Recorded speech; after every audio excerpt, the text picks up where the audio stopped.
Kung gusto mong umangat sa buhay at kung gusto mong umasenso sa business mo, hindi mo kailangan ng magic. Ang kailangan mo, mindset na malinaw, buo at matatag.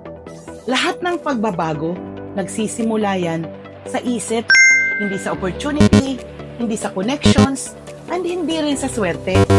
So kung ano ang iniisip mo, yun ang ilalabas ng buhay mo. So, if you keep on thinking na wala kang kwenta, hindi ka pang success, paniwalaan mo o hindi, you're already programming failure. Pero, the moment you say to yourself, I am worthy, I am ready, I am cold, boom! Mag-iiba ang energy mo, pati ang kilos mo. Wow! Kaya today, kausap kita, ayusin mo ang isip mo, bago mo ayusin ang mga plano mo.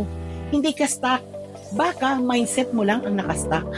Baka mindset mo lang ang nakakulong.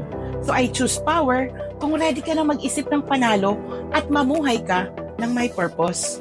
So, this is Visa Bulao, aka Eagle V.